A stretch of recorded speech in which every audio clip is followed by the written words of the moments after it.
ओम अज्ञानतिमिरन्धस्य ज्ञानाञ्जनशलाकया चक्षुरुन्मिलितं येन तस्मै श्रीगुरवे नमः। श्रीचैतन्यमनोभीष्टं स्थापितं येन भूतले स्वयं रूप कदा मह्यं ददाति स्वपदान्तिकम्। नमो विष्णुपादाय कृष्णपृष्ठाय भूतले श्रीमते भक्तिवेदान्त स्वामिति नामिने। नमस्ते सारस्वती देवे गौरवाणी प्रचारिणे निर्विशेष शून्यवादी पाश्चात्य देशतारिणे।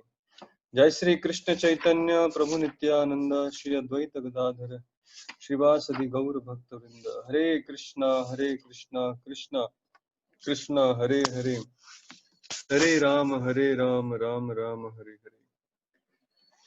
श्री नाम संकीर्तन की जाय, श्रीमद् भगवद गीता की जय, श्रील प्रभुपाद की जय, अनंत कोटि वैष्णव वृंद की जाय। हरे कृष्णा। तो पहले सबसे क्षमा चाहता हूँ कि आज हमारे थोड़े क्लासेस ज्यादा, आज गौरमपुर ने भी कुछ स्पेशल क्लासेस चालू की है हम सब के लिए, तो फिर वो कुछ ज़्यादा देर तक चला, इसलिए थोड़ा हमको भी आज आरंभ करने में समय हुआ।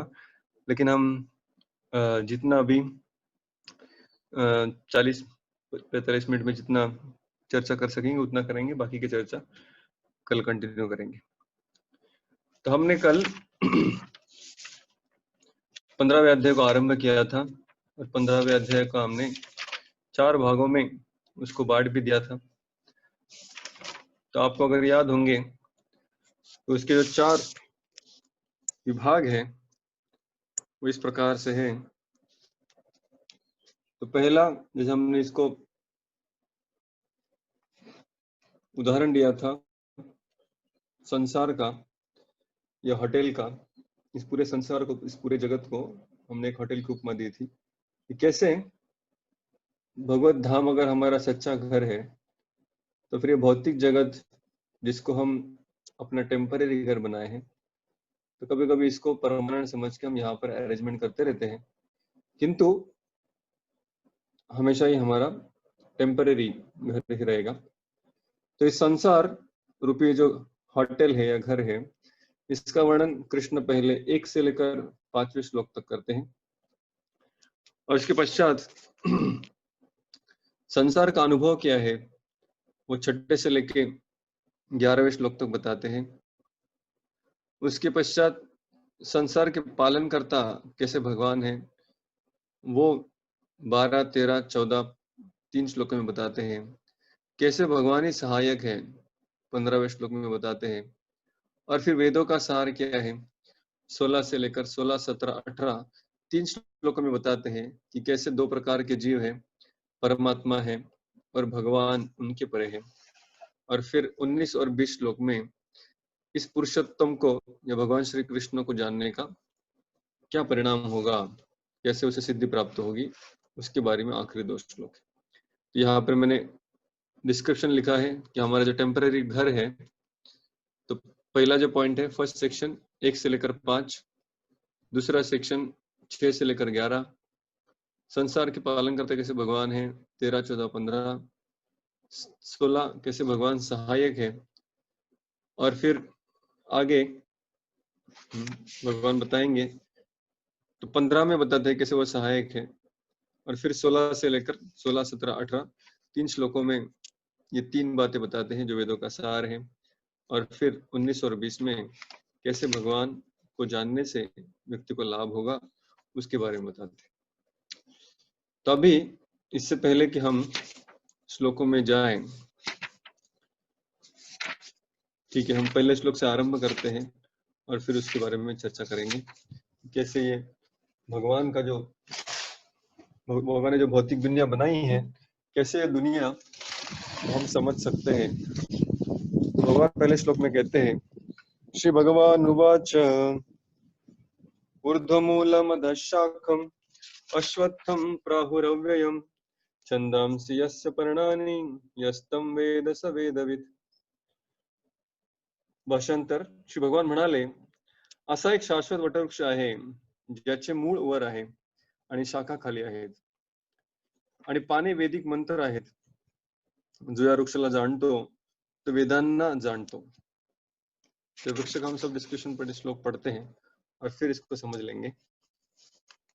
अधश्च ऊर्ध्वं प्रसृता तस्य शाखा गुण प्रवृद्धा विषय प्रवाल अधश्च मूलानि अनुसंततानि कर्मानुबंधीनि मनुष्य लोके अधश्च ऊर्ध्वम अध यानी नीचे ऊर्ध्वम यानी ऊपर प्रसृतः यानी फैले हुए हैं पसरलेले आहेत क्या फैला हुआ है तस्य शाखा उसकी जो टहनियां हैं शाखाएं हैं कुछ शाखाएं ऊपर जाती है कुछ शाखाएं नीचे भी जाती है गुण प्रवृद्धा इसकी वृद्धि होने के लिए जिम्मेदार या कौन इसके वृद्धि में मदद करता है गुण यानी प्रकृति के जो तीन गुण हैं वो इस वृक्ष को नरिशमेंट देते हैं विषय प्रवाला इसकी जो छोटी छोटी टहनियां हैं वो आगे पहुंचती है किन की तरफ विषय प्रवाल जो इंद्रियों की विषय है अधश्च मूलानि अनुसंततानि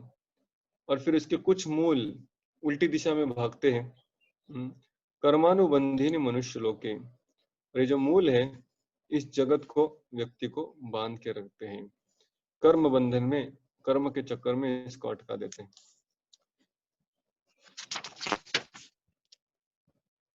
ठीक है अब ये दो श्लोक पहले समझने का हम प्रयास करते हैं यहाँ पर मैंने छोटा सा डायग्राम बनाया है ये दो श्लोक को समझने के लिए तो पहले तो हमें समझना चाहिए कि ये जो वृक्ष है ये उल्टा है ठीक है यहाँ पर आप देख सकते हैं कि ये उल्टा वृक्ष है जिसका वर्णन भगवान यहाँ पर दो श्लोकों में कर रहे हैं तो उल्टा क्यों कहा जा रहा है इसको क्योंकि जो भगवत धाम है वो सीधे वृक्ष की तरह है और उसका यहाँ पर प्रतिबिंब दिखाई पड़ रहा है इसका मतलब जो चीजें जैसे हमने कल चर्चा की जो चीजें भगवत धाम में सबसे उच्च स्थान पर रखी जाती है उन चीजों को इस भौतिक जगत में कोई मायने नहीं उनको बहुत ही घृणास्पद या निचले स्तर पर गिना जाता है तो जैसे आज हम चर्चा कर रहे थे गौरव के लेक्चर में कि कैसे दास बनना ये जो भावना है ये भगवत धाम में सबसे हाईएस्ट है या उसे बहुत सम्मान दिया जाता है लेकिन वही सर्वेंट मोड या वही दास का जो भाव है वो भौतिक जगत में बहुत ही निम्न स्तर पर माना जाता है कोई भी व्यक्ति दास या किसी का सेवक नहीं बनना चाहता तो ये सिर्फ उदाहरण के लिए था कि किस तरह ये सारे जो मूलभूत तत्व है ये उल्टे हैं आध्यात्मिक जगत की तुलना में भौतिक जगत एक उल्टे वृक्ष की तरह है तो उल्टा वृक्ष हमें कहाँ दिखाई देगा प्रभुपाद तात्पर्य में कहेंगे कि ये ऐसा वृक्ष हमें सिर्फ किसी जलाशय के किनारे दिखाई देगा जहां पर एक रियल वृक्ष भी है उसका प्रतिबिंब यहाँ पर है रियल वृक्ष यानी भगवत धाम है और ये प्रतिबिंब यानी भौतिक जगत है अब इसका एक एक चीज हम समझ लेंगे पहले तो ये वृक्ष का बीज क्या है तो बीज ये है कि भोग इच्छा जैसे हमने 13वें अध्याय के 22वें श्लोक में देखा था पुरुषम प्रकृतिस्तो ही भुंगते प्रकृति जान गुणान कारणम गुण संगस्य सत असत योनि जन्मसु तो भूंगते प्रकृति जान गुणान प्रकृति का भोग करने की जो इच्छा है वो इच्छा इस वृक्ष का मूल है या बीज है जिससे वृक्ष उत्पन्न होता है यानी ये भौतिक शरीर या भौतिक सृष्टि में हम कब आते हैं जब बीज के रूप में ये भोग की इच्छा होती है भगवान से अलग रहकर सेवक भाव छोड़कर स्वामी बनने की जब इच्छा होती है तब इस वृक्ष में हम अटक जाते हैं अब यह वृक्ष मतलब हमारा भौतिक अस्तित्व है जैसे हमने कहा इसको संसार का ये वृक्ष है जैसे शंकराचार्य भी इसका वर्णन करते हैं अपने श्लोकों में वो कहते हैं संसार वृक्ष अघ बीज यानी अघ यानी सिन या पाप तो ये पाप की जो इच्छा है वो इस संसार के वृक्ष का बीज है तो बीज क्या है भोग इच्छा अभी ये जो वृक्ष है अश्वत्थ यानी जो वट वृक्ष की उपमा इस संसार को दी गई इस वृक्ष को पानी या सिंचन कैसे होता है इसका प्रकृति के तीन गुणों द्वारा इसकी वृद्धि होती है सो वाटरिंग इज डन बाय तीन गुण तो तीन गुण हमारे जैसे कल प्रश्नोत्तर में हमने चर्चा की अगर तीन गुण ही सब कुछ कर रहे हैं तो फिर हमारे हाथ में क्या बचा तो तीन गुण बाद में आते हैं पहले हमारी इच्छा थी ठीक है जैसे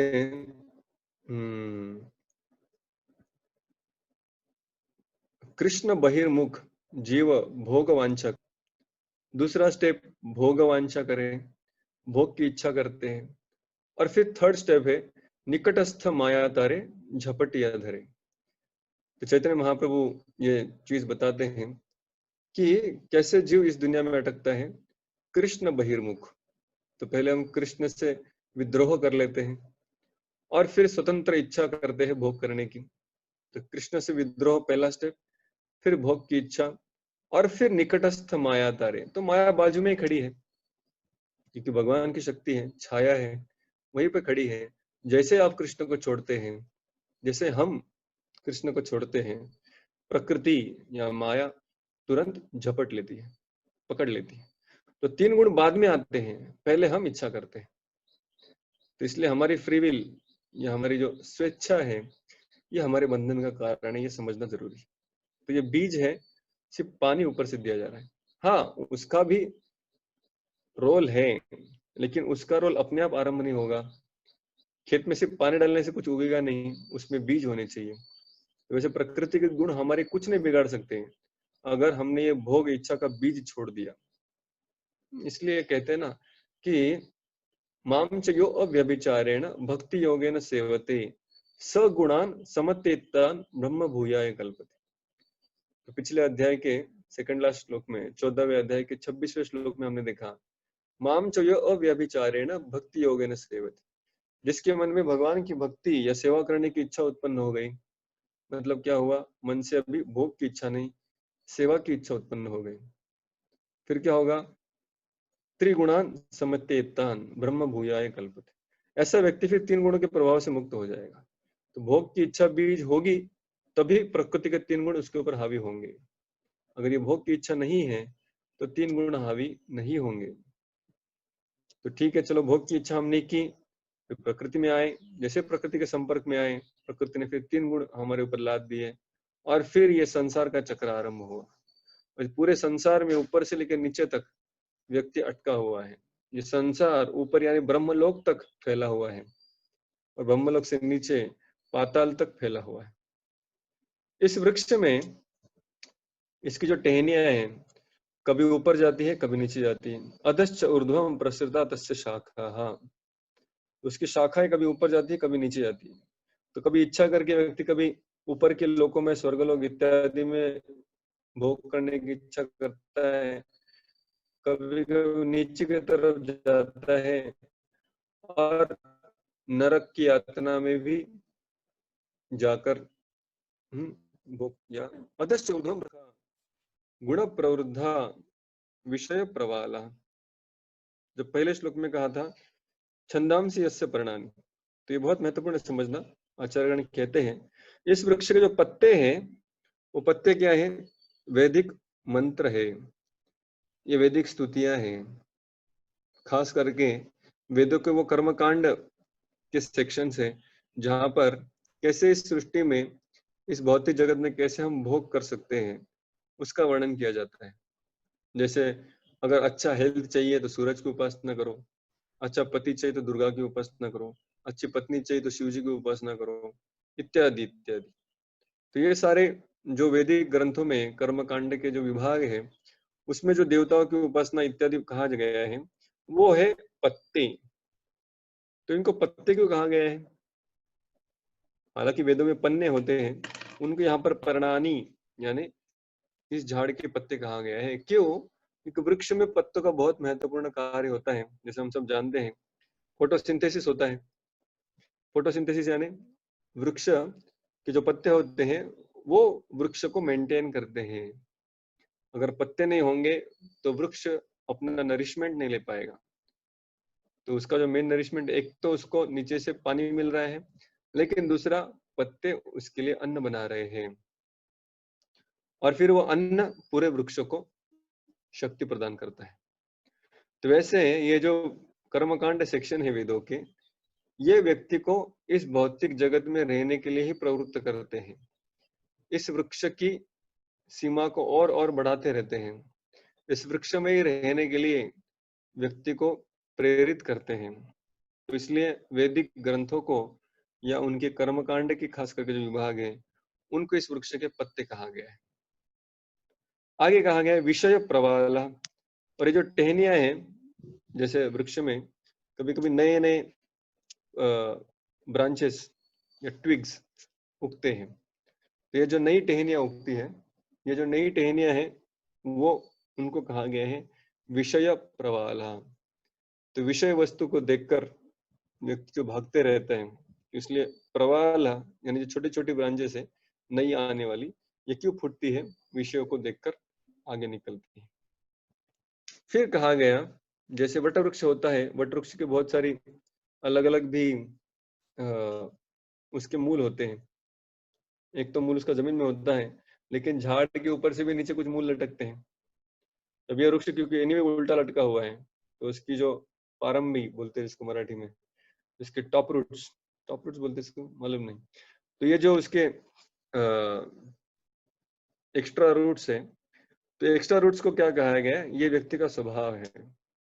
जैसे जैसे इस भौतिक दुनिया में रहेगा, भौतिक दुनिया में अलग अलग अनुभव को प्राप्त करेगा, भोग करेगा, भोग के बहुत सारे अनुभव उसे मिलेंगे, और ये सारे अनुभव इसके चित्त में स्वभाव के रूप में बैठे रहेंगे, और उस स्वभाव के अनुसार उसका क्या चीज उसको पसंद है, राग, क्या ना पसंद है, द्वेष, वो डिसाइड किया जाएगा। तो जो अनुभव है व्यक्ति के अलग अलग योनियों में, उसको कहते हैं स्वभाव। और ये स्वभाव का काम क्या है? ये जाकर व्यक्ति को बांध देता है कर्म चक्र से। कर्माणु बंधिनी मनुष्य लोके। तो कल रविपुर ने बहुत अच्छा प्रश्न पूछा था कि बाकी जो एनिमल्स है उनको कर्म लागू नहीं है, कर्म का सिद्धांत क्यों लागू नहीं है? ये कर्म का बंधन सिर्फ मनुष्य को लागू है, ये पाप पुण्य ये सिर्फ मनुष्य को लागू है। क्यों? क्योंकि मनुष्य के पास ही बुद्धि है, मनुष्य के पास ही चॉइस है। जो प्राणी है उनके पास चॉइस नहीं है, उनके पास इसलिए जिम्मेदारी भी नहीं है। One who is given more is expected also more. जिसको बहुत ज्यादा दिया जाता है उससे अपेक्षा भी बहुत होती है। जैसे प्राणियों को, जैसे अगर हम पूछे गाय क्या खाती है? घास खाती है। मंडे को क्या खाती है? घास खाती है। ट्यूसडे को क्या खाती है? घास खाती है। बर्थडे को क्या खाती है? घास ही खाती है। कभी सूखा कभी हरा, इतना ही फर्क है। लेकिन गाय के पास बहुत ज्यादा चॉइसेस नहीं है कि आज मैं थोड़ा फ्राई करके खाती हूँ, आज थोड़ा नमकीन खाती हूँ, आज थोड़ा मीठा खाती हूँ। ये सब गाय के पास चॉइस ही नहीं है।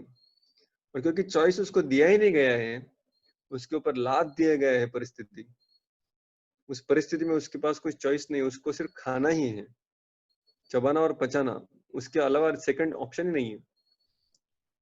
तो इसलिए क्योंकि उनको ऑप्शन नहीं दिया गया, उनको बुद्धि भी नहीं दिया गया चूज करने का। जैसे हम जब गीता कोर्स अनाउंस करते हैं तो किसके लिए अनाउंस करते हैं? वैसे तो वैष्णव तो सबके प्रति दयालु होते हैं, लेकिन जब हम कार्यक्रम, आध्यात्मिक कार्यक्रम, उत्सव अनाउंस करते हैं तो वो सिर्फ मनुष्य के लिए होते हैं। अंडरस्टूड है? कैसे नहीं कि कुत्ते, बिल्ली, गाय, भेड़, बकरी ये सब कुछ आ सकते हैं, नहीं वो आएंगे ही नहीं। क्यों? क्योंकि उनके पास उतना बुद्धि ही नहीं समझने का कि जीवन क्या है। गाय कभी ये नहीं सोचती कि मैं दिन भर इसी तबेले में क्यों रह रही हूँ, यहाँ से आगे भी कोई जीवन होना चाहिए, मुझे भी कुछ स्वतंत्रता होनी चाहिए, मुझे भी थोड़ा एक हफ्ते में एक दिन छुट्टी मिलना चाहिए, 15 दिन में एक बार फिस्ट होना चाहिए। तो ये सब गाय विचार भी नहीं कर पाती, क्योंकि उनको ऑप्शन नहीं दिया गया है, उनको विचार की शक्ति नहीं दी गई है, इसलिए उनसे ज्यादा अपेक्षा भी नहीं की जाती है। तो अगर शेर मांस खाता है तो उसके उस मांस खाने में उसको पाप नहीं लगता। क्यों? क्योंकि उसके पास दूसरा ऑप्शन ही नहीं है। लेकिन मनुष्य, उसके पास ऑप्शन दिया है। अभी कोई कहेगा अरे ऑप्शन क्यों दिया? ऑप्शन दिया मतलब कि जिसने ऑप्शन दिया उसकी गलती। ऑप्शन नहीं देते तो शायद हम नहीं अटकते। लेकिन जैसे पिताजी बहुत अगर अपने बेटे से प्रेम करते हैं तो बेटे को सबसे अच्छा मोबाइल लेके देते हैं।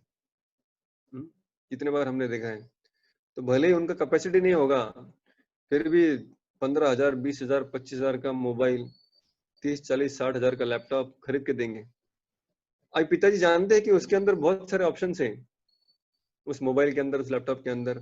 जब इंटरनेट चालू होगा तो बच्चे के पास न जाने क्या क्या ऑप्शन प्रस्तुत होंगे। सारे पाप कर्म कभी उसके अभी सिर्फ फिंगर टिप्स में होंगे। और सारे अच्छे कार्य भी उसके फिंगर टिप्स में होंगे। लेकिन क्योंकि पिताजी ने उसको इतना सारा फैसिलिटी दिया है, पिताजी अपेक्षा भी करते हैं कि भाई तुमको तुम्हारे ऊपर मैंने इतना खर्चा किया है, उसका ठीक से उपयोग करना चाहिए। और ये पिताजी अपेक्षा क्यों करते हैं? क्योंकि पिताजी जानते हैं कि ये बुद्धिमान है, इसको दिमाग भी दिया गया है भगवान ने। तो जब व्यक्ति को इस तरह ऑप्शन दिया जाता है, क्योंकि उसे बुद्धि दिया गया है, तब साथ-साथ उसकी ज़िम्मेदारी भी बढ़ती है। लेकिन तो ये बहुत महत्वपूर्ण है समझना, जनरल हमारे साइकोलॉजी में भी। जब हम किसी को ऑप्शन देते हैं, तभी वो ज़िम्मेदार बनता है। जब तक हम लोगों को ऑप्शन नहीं देते, तब तक वो ज़िम्मेदार नहीं बनता, ठीक है नहीं? इसलिए जब शादी होती है लड़कों की, तो उनको बोलते हैं, "भाई तू डिसाइड कर, तुमको किससे शादी करना है। ये हमने 50 ऑप्शन लाके रखे हैं, उसमें से तू चूज़ करना। हमको तो ये 50 में से ये 5 अच्छी लगी, अभी तुम बता तुमको कौन-सी अच्छी लगी?" तो आखिरी में उसको ही पूछते हैं, क्यों? हालाँकि माता-पिता अच्छे से जानते हैं कि इसके लिए क्या सही होगा, उनके पास तजुर्बा भी है, लेकिन फिर भी अब भी जो बड़ा हुआ है, अब भी मैच्योर हुआ है, अभी कुछ ज़्यादा दुनिया देखी भी नहीं, अभी कुछ उसका पहला 2-3 पगार मिला है, उसको पूछते हैं, "भाई तू किससे शादी करेगा?" उसको क्यों पूछ रहे हैं? अगर आपके पास बुद्धि है, आपके पास तजुर्बा है, आपने दुनिया देखी है। नहीं, उसको अगर चॉइस नहीं दूँगा, तो वो ज़िंदगी में उसकी ज़िम्मेदारी नहीं लेगा। तो वैसे भगवान मनुष्य को बुद्धि दिए हैं, ऑप्शन दिए हैं, और ये सब देने के बाद उससे अपेक्षा भी करते हैं कि अभी वो ज़िम्मेदार कदम उठाएगा। वो मनमानी नहीं करेगा, वो अपनी बुद्धि का इस्तेमाल करेगा। तो मनुष्यगण, इनके पास ही वो ऑप्शन है। इसलिए मनुष्य योनि को ही कर्म भूमि, जब पृथ्वी को ही कर्म भूमि क्यों कहा जाता है? क्योंकि मनुष्यगण जो पृथ्वी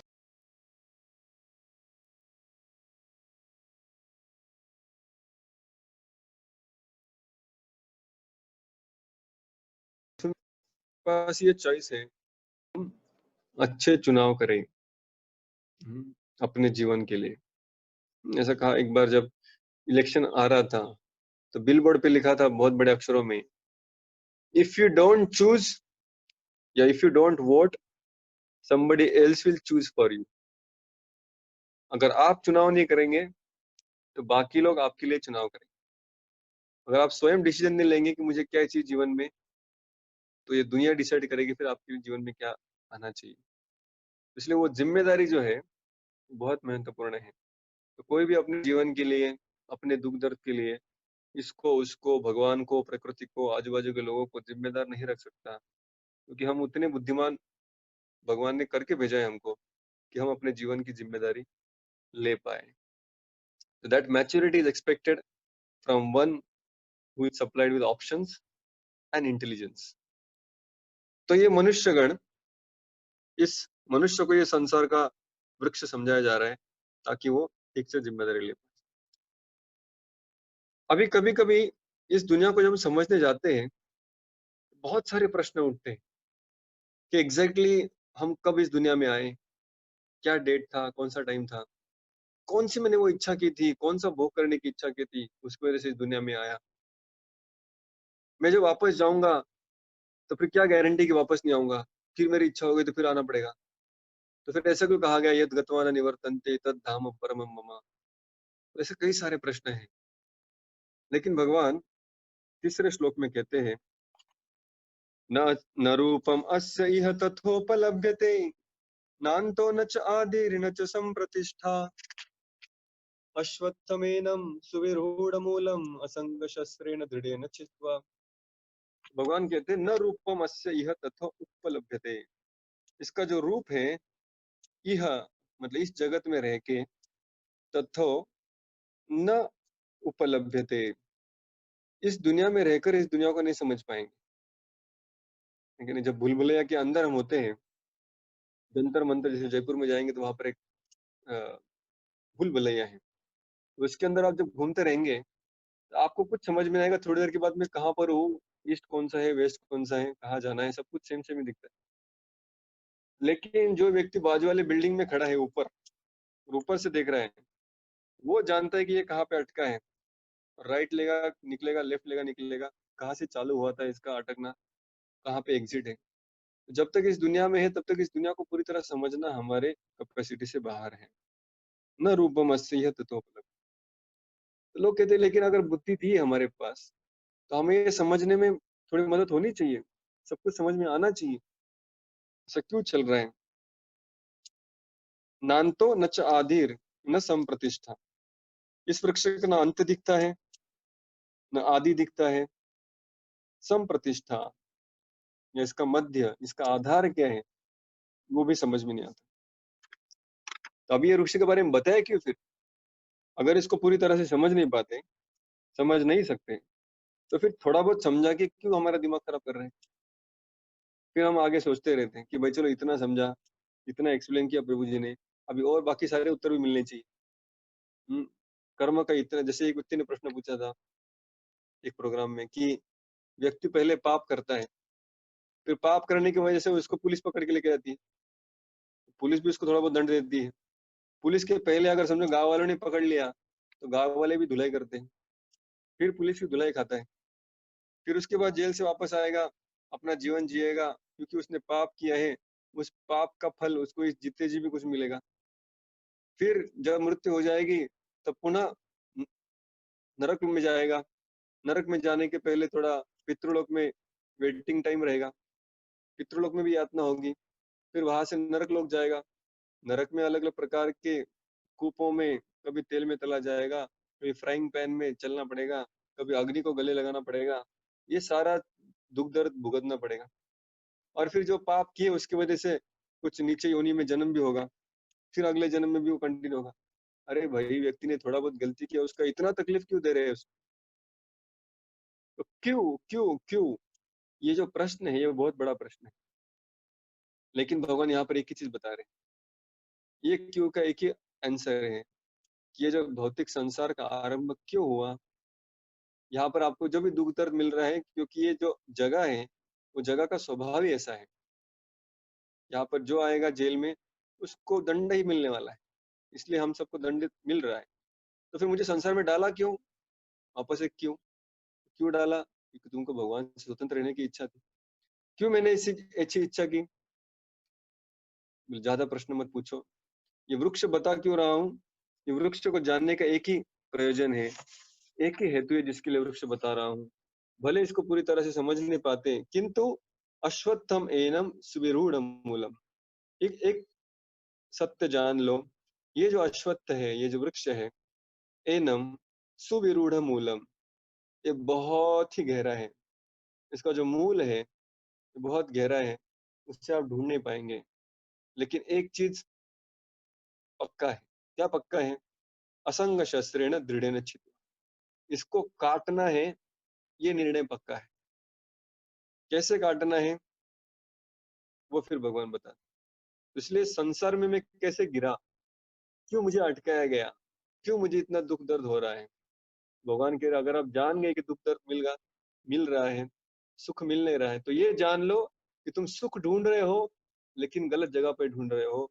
यहाँ से निकलो, भगवत धाम जाओ। इतना समझ गए तो सब कुछ समझ गए।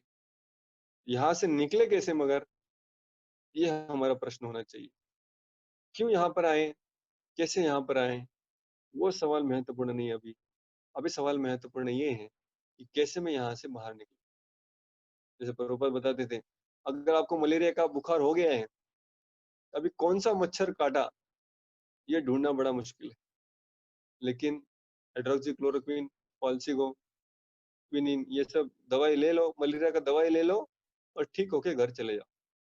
ये महत्वपूर्ण है, ना कि पहले उस मच्छर को ढूंढ के लाओ जिसने मुझे काटा। तो ये क्यों का उत्तर मिलना बड़ा मुश्किल है।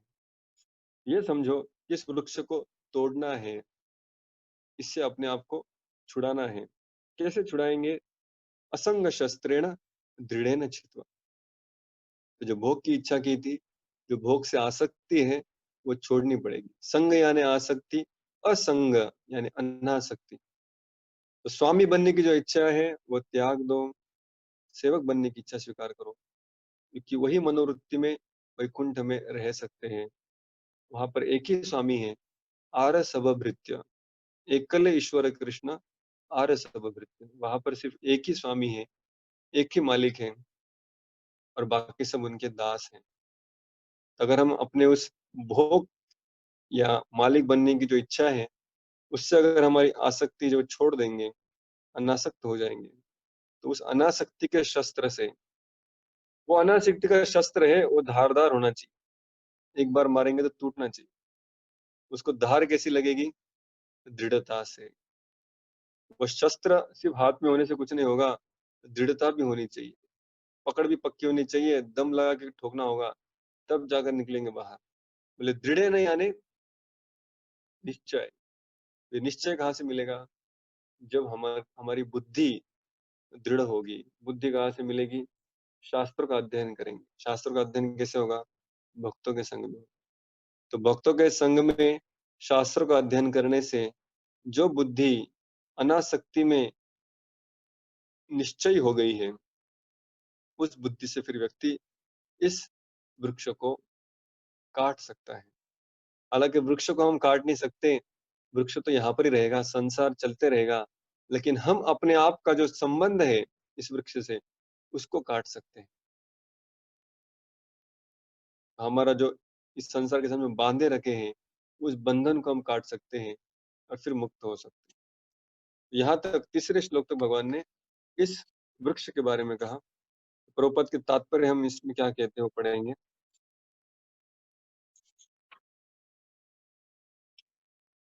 तात्पर्य भक्ती योगाच्या महत्वाविषयी विवेचन केल्यानंतर कोणीही प्रश्न विचारेल, मग वेदांबद्दल काय? जर फक्त भक्तीच करायची होती, श्रवणम, कीर्तनम, विष्णु स्मरणम, तो फिर ये वेद क्यों लिखे गए? उनको पढ़ना आवश्यक है कि नहीं आवश्यक? उनमें क्या बताया गया है? मुझे जिज्ञासा है, उत्सुकता आहे जानने की. या अध्यायामध्ये सांगण्यात आले आहे, की वेदांचे प्रयोजन म्हणजे श्रीकृष्णांना जाणणे.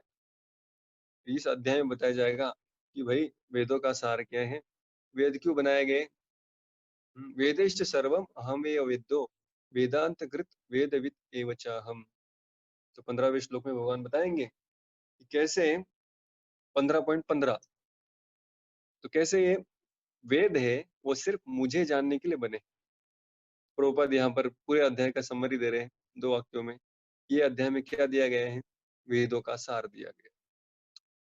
अभी शुरुआत में. तो ये जो वृक्ष की उपमा है, एक्चुअली वेदों में बहुत जगह पर आती है और उस वेदों की उस उपमा को भी भगवान कुछ हद तक यहाँ पर बताए हैं. इसलिए जो वैदिक स्कॉलर्स हैं, जो वेदांतिक पंडित हैं, उन लोगों को भी ये अध्याय बहुत अच्छा लगता है क्योंकि सारा वेदों का ज्ञान जो है, वो शॉर्ट फॉर्म में यहाँ पर बताया गया है. या ठिकाणी भौतिक जगताच्या बंधनाची तुलना ही वटवृक्षाशी करण्यात आली आहे. ते संसार का जो बंधन है, उसकी तुलना वटवृक्ष से कही. जो सकाम कर्मी आहे, त्याला या वटवृक्षाचा अंतच लागत नाही.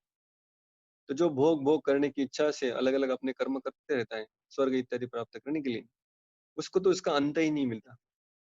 क्योंकि हमने देखा था, सकाम कर्मी जो है, जो वर्णाश्रम के कर्तव्य अपने स्वार्थ के लिए करता है, उसे आखिर में क्या लाभ होता है? सकाम कर्मयोगी का गंतव्य क्या है? ज्यादा से ज्यादा स्वर्ग. लेकिन जो स्वर्ग में जाता है, तो वहां से वापस लौट के आना पड़ता है. क्षीणे पुण्य मर्त्यलोकम विशंति. जब उसका पुण्य क्षीण हो जाएगा, पुनः मर्त्यलोक में आएगा, फिर पुण्य करेगा, फिर स्वर्ग में जाएगा, फिर लौट कर ऐसा ऊपर नीचे भागते रहता है. कोई अंत दिखता नहीं क्योंकि चक्र है, ऊपर नीचे घूमता रहेगा, कोई अंत उसे दिखता नहीं. या भौतिक संसार रूपी वृक्षाला अंतच नाही आणि जो या वृक्षात आसक्त आहे, त्याला मोक्ष प्राप्तीची शक्यताच नाही. वैदिक मंत्र आत्मोन्नती करण्याकरिता आहेत आणि हे मंत्र म्हणजे या वृक्षाची पाने. बरोबर यावर बताइए जो वृक्ष है छंदांसी यस्य पर्णानी. या वृक्षाची मुळे ऊर्ध्व दिशेने वाढतात. कारण या वृक्षाचा प्रारंभ ब्रह्मांडातील सर्वोच्च अशा ब्रह्मलोकापासून होतो. जर मनुष्याला अविनाशी मोहरूपी वृक्षाचे ज्ञान झाले, तर तो या वृक्षातून बाहेर पडू शकतो. तो पहले तो समझ लीजिए कि मैप क्या है. ये पूरा जो जंतर मंतर है या भूल भुलैया है, इसको जो व्यक्ति समझ लेगा पूरी तरह से, फिर उसमें से बाहर निकल सकता है. सुटका होण्याची पद्धत जाणून घेतली पाहिजे. तो कैसे इसमें से बाहर निकले वो जानना जरूरी है. तो होने के लिए सबसे आसान और सर्वोत्तम उपाय है. प्रभुपाद आगे बताते हैं, भक्ति का मूलभूत तत्व ये है कि भौतिक कर्मों से अनासक्ति और दिव्य भगवत प्रेम में आसक्ति निर्माण हो। तो दोनों चीजें इंपॉर्टेंट है, अनासक्ति भी और आसक्ति भी। तो भक्ति में भी ये दोनों चीजें, या भौतिक जगताशी असणारी आसक्ती भेदण्याची विधी या अध्यायाच्या प्रारंभी सांगण्यात आली आहे. जसं संसार रूपी वृक्षाची मुळे ऊर्ध्व दिशेने वाढतात, याचा अर्थ असा आहे की महत्त्वापासून या मुळाच्या वाढीला प्रारंभ होतो आणि ब्रह्मांडाच्या सर्वोच्च लोकांपासून ते मूळ खाली येते. सबसे ऊपर ब्रह्मलोक है, वहां से फिर धीरे धीरे धीरे धीरे ये वृक्ष आगे बढ़ता है, आगे के 14 भुवनों में. त्या ठिकाणाहून संपूर्ण ब्रह्मांडाचा विस्तार होतो आणि यामध्ये अनेक शाखारूपी विविध ग्रह मालिकांचा समावेश होतो. तो अनेक बाकी के जो ग्रह है वो नीचे आते हैं. वृक्षाची फळे, हाँ तो ये एक चीज हमने देखा नहीं डायग्राम में. तो इस वृक्ष के फल भी है. तो जब व्यक्ति वैदिक का उच्चारण करेगा, उनका शरण लेगा, तो उसको क्या फल प्राप्त होगा इस संसार के वृक्ष से? तो 4 प्रकार के फल उसे मिल सकते हैं. 4 प्रकार के फल मिलते हैं, मतलब पूरा फ्रूट सैलाड है. धर्म अर्थ काम मोक्ष. तो धर्म अर्थ किसके फल है?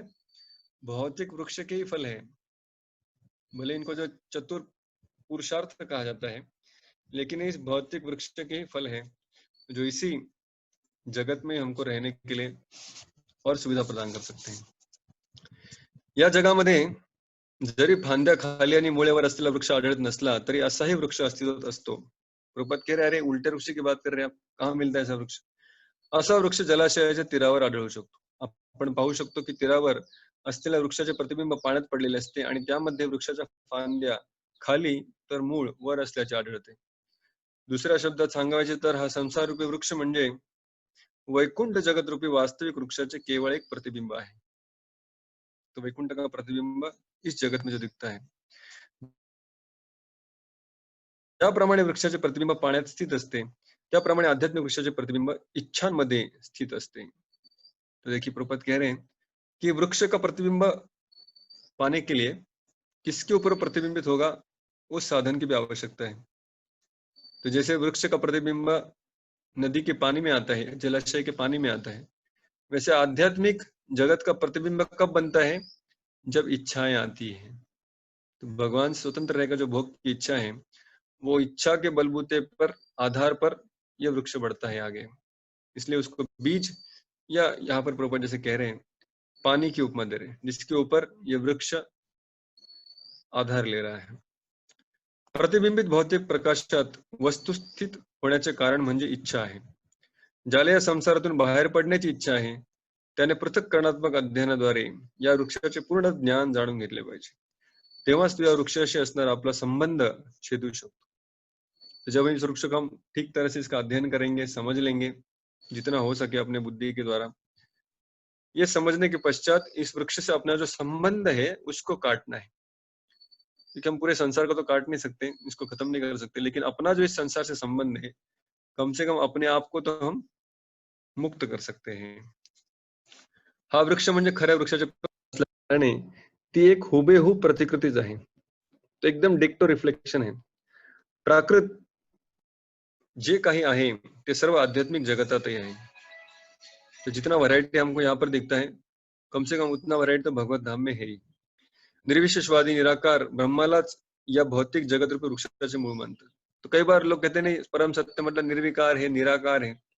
अगर ये जगत उसका प्रतिबिंब है तो वो कैसे निराकार हो सकता है, वो कैसे निर्विशेष हो सकता है, विदाउट वैरायटी हो सकता है?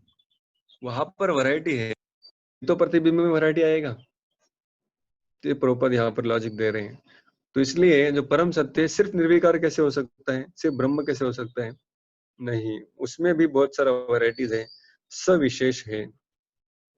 या भौतिक जगत रूपी वृक्षाचे मूळ मानतात ब्रह्माला आणि सांख्य तत्वज्ञानानुसार मुळापासून प्रकृती आणि पुरुष, त्यानंतर त्रिगुण, पंचमहाभूते आणि दशेंद्रिय मन इत्यादि निर्माण होतात. ते सारे इस 24 तत्व है जो यहाँ पर बताए गए हैं. या प्रकारे ते संपूर्ण भौतिक जगताचे पृथक्करण 24 तत्वांमध्ये करतात. जर ब्रह्म हे संपूर्ण सृष्टीचे केंद्रबिंदू असेल तर त्यापासून प्राकृत जगत हे 180 अंशांचे असते आणि उर्वरित 180 अंशांचे आध्यात्मिक जगत असते. तो एक हिस्सा आध्यात्मिक जगत है, बीच में पानी है, उसका प्रतिबिंब भौतिक जगत जो प्रतिबिंब है, तो आधा हिस्सा 180 डिग्री में भौतिक जगत है, बचा हुआ बहुत आध्यात्मिक जगत है। भौतिक जगत एक विकृत प्रतिबिंब है, तो प्रतिबिंब है लेकिन विकृत है। परवर्टेड रिफ्लेक्शन इसको कहते हैं अंग्रेजी में। परवर्टेड यानी एज इट इज नहीं उठा है वो, इसमें बहुत सारी चीजें गडबड हो गई। आणि म्हणून आध्यात्मिक जगतातही या भौतिक जगाप्रमाणेच वैविध्यता असली पाहिजे आणि ती वास्तविक असली पाहिजे। तो यहाँ पर जो प्रतिबिंब दिखता है पानी के अंदर, वो पानी के अंदर भले ही हमें पत्ते दिखते हैं, फूल दिखते हैं, फल दिखते हैं, लेकिन आम के झाड़ का प्रतिबिंब अगर पानी में गिरता है, अगर आम खाने की इच्छा है और अगर आप पानी में छलांग लगाते हैं, तो नदी के अंदर कितना भी एक्सपर्ट स्विमर हो, वो कितना भी अंदर चला जाए, उसके हाथ में सिर्फ मिट्टी आएगी, आम नहीं आएगा। क्यों नहीं आएगा आम? क्योंकि आम कहीं और है, वो कहीं और ढूंढ रहा है। तो happiness is somewhere else, but we are looking it at wrong place. तो हम सही चीज ढूंढ रहे हैं लेकिन गलत जगह पे ढूंढ रहे हैं। तो असली आम है लेकिन वो झाड़ में लगा है, प्रतिबिंब में नहीं। वैसे असली प्रेम, असली आनंद है, अच्छे संबंध है, लेकिन वो आध्यात्मिक जगत में है, भौतिक जगत में नहीं मिलेंगे। हालांकि उनका प्रतिकृति, अलग अलग विविधता, व्हरायटी यहाँ पर है, वो हमें प्राप्त हो सकते। भगवद्गीतेमध्ये सांगण्यात आले आहे की प्रकृती ही भगवंतांची बहिरंग शक्ती आहे आणि पुरुष हे स्वतः भगवंत आहे। तर प्रकृती शक्ती है, भगवान शक्तिमान है। व्यक्त सृष्टी भौतिक असल्या कारणाने अनित्य आहे। कोणतेही प्रतिबिंब हे असत्य असते, कारण ते कधी दिसते तर कधी दिसत नाही। परंतु ज्या मूळ स्थानापासून प्रतिबिंब निर्माण झाले आहे, ते स्थान शाश्वत आहे। पानी हिल गया तो प्रतिबिंब नष्ट हो जाएगा, सूरज डूब गया प्रतिबिंब नहीं दिखेगा। तो इस तरह प्रतिबिंब कभी होता है, कभी नहीं होता है। तो सृष्टि में कभी उत्पत्ति होती है, कभी प्रलय होता है। लेकिन जो भौतिक जगत है भले ही अशाश्वत हो, आध्यात्मिक जगत हमेशा शाश्वत है। जो किनारे पे वृक्ष खड़ा है वो हमेशा खड़ा होता है, प्रतिबिंब कभी होता है, कभी नहीं होता है। वास्तविक वृक्षाचे प्राकृत प्रतिबिंब, वास्तविक वृक्षाचे हे प्राकृत प्रतिबिंब छेदले पाहिजे, तभी प्रतिबिंब से बाहर निकलना चाहिए। जेव्हा मनुष्याला वेदवत्ता म्हटले जाते, तेव्हा असे गृहीत धरण्यात आले आहे कि या भौतिक जगताशी आसक्ति कशी छेदावी है तो जानता। तो वेदों को जानना मतलब क्या कि पूरे वृक्ष को समझ गया और कैसे इस वृक्ष के साथ जो अपना संबंध है उसको कैसे हम छेद सकते हैं। असंग शस्त्र दृढ़ छित्वा, ये उसे जान गया तभी कहेंगे कि उसे वेद पता चल गए। अगर उसको इस सृष्टि से बाहर कैसे निकलना है वो मालूम नहीं। भले ही वेद जानने से वो अलग अलग यज्ञ कांड करने से बहुत सारा चीज धन प्राप्त करेगा, पुत्र प्राप्त करेगा, अपनी भौतिक प्रगति कर लेगा, उसको वेदवत्ता नहीं कहेंगे। जैसे पुराने जमाने में द्विवेदी, त्रिवेदी, चतुर्वेदी जो अभी दुबे या तीबे या चौबे हो गए हैं, तो ये सब लोग वेदों को जानते थे, एक वेद को, दो वेद को, तीन वेद को, चार वेद को। तो ये लोगों को वेदी नहीं कह सकते, ये एक्चुअली वेदवत्ता नहीं है। जो भौतिक संसार से, वृक्ष से अपने आप को छुड़ाकर जो भगवत धाम तक जाने का ज्ञान जानते हैं, वही एक्चुअली वेदवत्ता है। जर मनुष्याला आसक्ती भेदण्याची पद्धत माहीत असेल तर त्याला अर्थात वेद समजले असे जाणले पाहिजे। जो वैदिक कर्मकांडांकडे आकृष्ट होतो तो या वृक्षाच्या हिरव्यागार पानांमध्ये आकृष्ट झाल्याप्रमाणे आहे, त्याला वेदांचे वास्तविक प्रयोजन ज्ञात नसते। भगवंतांनी स्वतः सांगितल्याप्रमाणे हा प्रतिबिंबित वृक्ष छेदून आध्यात्मिक जगतरूपी वास्तविक वृक्षाची प्राप्ती करणे हे वेदांचे प्रयोजन आहे। तो इस वृक्ष में ही खेलते नहीं रहना है, इसको भेद कर भगवत धाम तक जाना है, जो एक्चुअल वृक्ष है।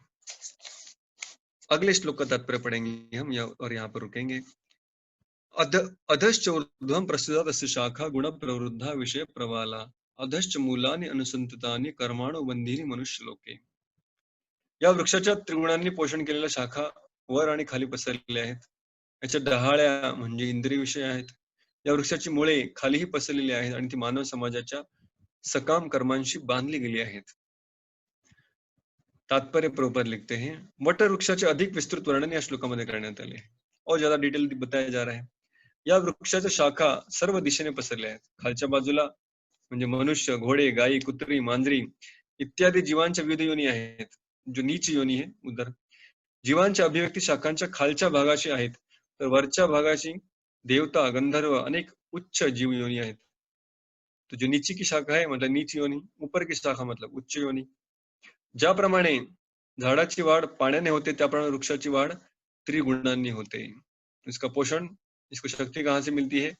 3 गुणों के द्वारा.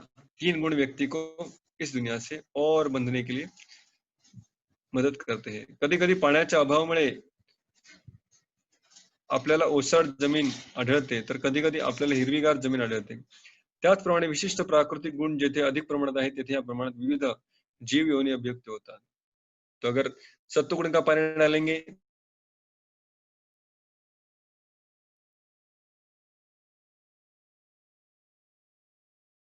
तो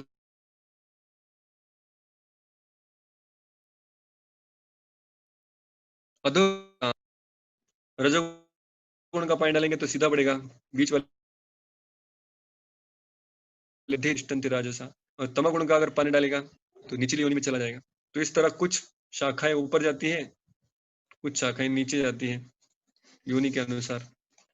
झाडाच्या ढाळ्यांना इंद्रिय विषय मांडण्यात आले आहे. और इस जो नई नई यहाँ पर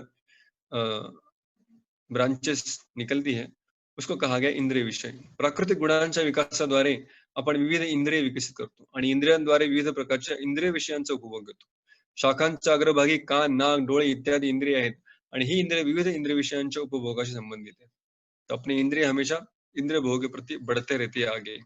इस तरह वृक्ष के नई नई टहनियां बढ़ती हैं. डहाळ्या म्हणजे शब्द, रूप, स्पर्श इत्यादी इंद्रिय विषय आहेत. अंगभूत मुळे म्हणजे राग आणि द्वेष आहेत, जे विविध प्रकारच्या दुःखांच्या आणि इंद्रियभोगाची उपफले आहेत.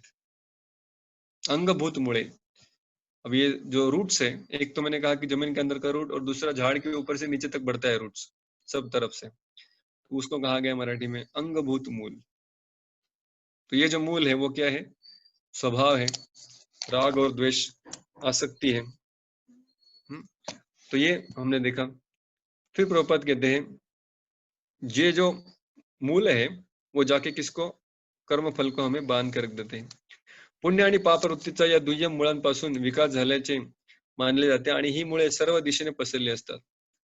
तो राग और द्वेष के कारण व्यक्ति पाप या पुण्य करता है और उसकी वजह से सब तरफ बंधा जाता है, कर्मों के चक्कर में अटक जाता है.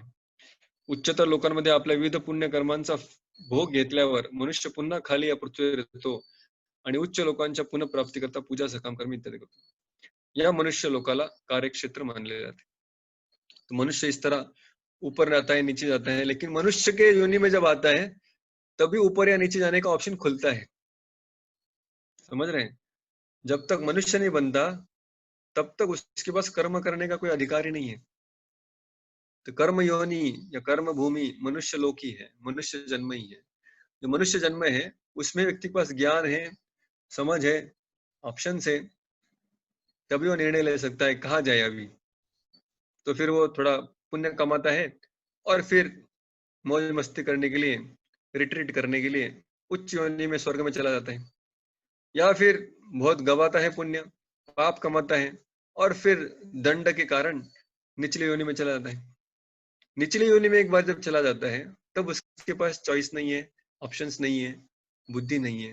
मान लीजिए वो पाप करके सुअर की योनि में चला गया, फिर सुअर से आगे जो 84 लाख योनि की लाइन में जो योनियां हैं उसमें से वो कन्वेयर बेल्ट की तरह एक एक योनि में जो भी उसका नेचुरल लाइफ स्पैन है वो जीता रहेगा, और वो नेचुरल लाइफ स्पैन पूरा करके फिर 84 लाख योनि में मनुष्य योनि तक पहुंचेगा. तो जितना नीचे गिरेगा उतना टाइम लगेगा उसको मनुष्य योनि तक पहुंचने के लिए, तो जितना कम नीचे गिरेगा उतना कम टाइम में मनुष्य योनि तक आ जाएगा. जैसे मच्छर बन गए तो कीटक योनि है, तो कीटकों की कुछ 11 लाख योनियां हैं. उसके पश्चात फिर पशु की योनियां हैं 30 लाख, और फिर उसके बाद 4 लाख मनुष्य की योनि है. तो इतना टाइम लगेगा. तो मच्छर का जीवन कितना होता है? मच्छर का जीवन होता है साधारण 1 से 1.5 महीना, तो उतना उसको जीना पड़ेगा. फिर मच्छर के बाद जो भी योनि आएगी, मान लीजिए मौत बन गया या पतंग बन गया, तो पतंग का जीवन कितना है वो भी उसको जीना पड़ेगा. तो इस तरह जो जो लाइन में आएगा फिर पशुओं में आएगा, फिर पशुओं में फिर सुअर, कुत्ता, बिल्ली, भेड़, बकरियां, ये सबका जो भी नेचुरल लाइफ स्पैन है 7-8 साल का, 10 साल का, 15 साल का, 20 साल का, उस सब कुछ जीना पड़ेगा। और फिर जब लाइन में मनुष्य योनि में आ जाएगा, तब अभी अकाउंट खुलेगा। फिर अभी उसके पास कर्म करने का अधिकार मिल जाता है। तो मनुष्य के पास बहुत रेयर और बहुत महत्वपूर्ण अधिकार है कि अभी वो डिसाइड कर सकता है अभी पाप करे या पुण्य करे, क्योंकि अभी वो कन्वेयर बेल्ट के ऊपर टर्निंग पॉइंट पे आ गया है। इसलिए ऐसा कहा जाता है, human life is the turning point in the life cycle of जीवा। तो सोल के जर्नी में ये जो मनुष्य योनि है, ये अभी स्टैंडिंग एट द, क्या बोलते हैं उसको, डिवाइडर। अभी हम डिवाइडर पे खड़े हैं। अभी यहाँ से अभी हम निर्णय ले सकते हैं कहाँ जाना है, ऊपर जाना है कि नीचे जाना है, कि यहाँ पर ही जीते रहना है, या फिर ऊपर नीचे या मध्य, इन तीनों को छोड़कर सीधे यहाँ से निकलना ही है और भगवत धाम चले जाना है। तो इसलिए मनुष्य योनि को कर्म योनि कहा जाता है।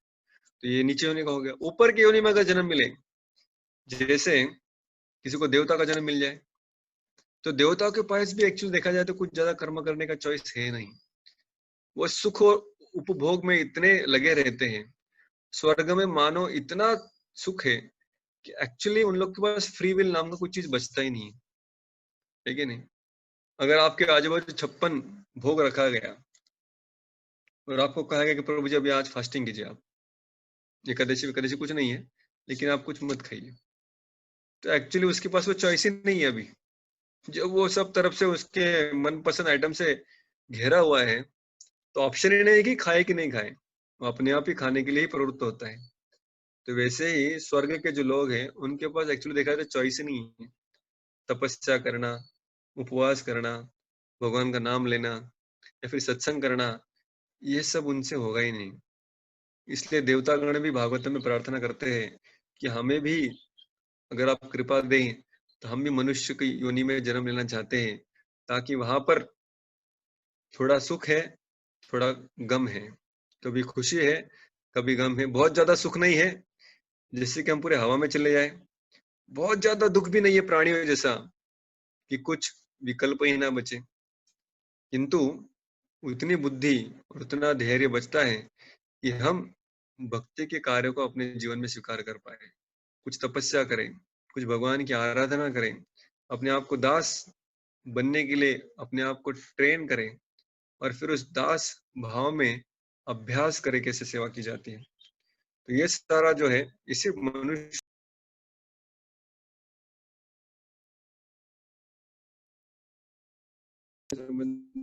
ये जो जन्म हमें मिला है मनुष्य योनि, बहुत ही दुर्लभ है। दुर्लभो मानुषो देहो देहिनाम यह देहेषु तत्रापि दुर्लभम मन्ने वैकुंठ प्रिय दर्शनम।